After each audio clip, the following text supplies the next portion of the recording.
Берекетлі мені зуям, Қырымым ортасы sevgili sana бақыт янар жүрек чырағым. Істесең дағы олса, су болдыр берекет, татлы сулы өзендері, бұғдай заны зиярет.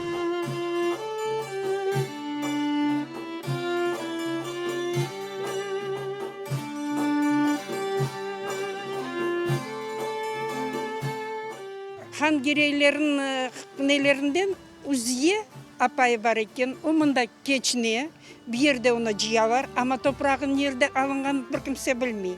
Onu adından Uziye dep koyarlar. Öyle de Zuya olup kala bizim koyumuz.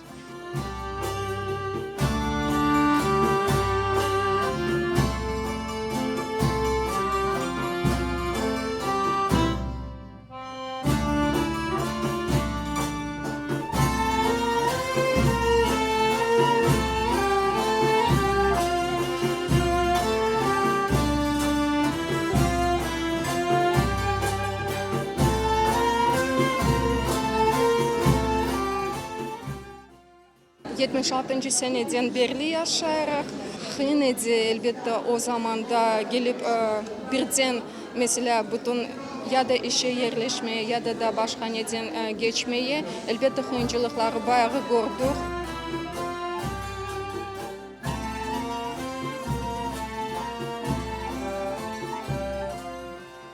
Zuya kasabasındaki Milli Mektep aman aman 20 yıllığını dolduracak. Gene 17. senede.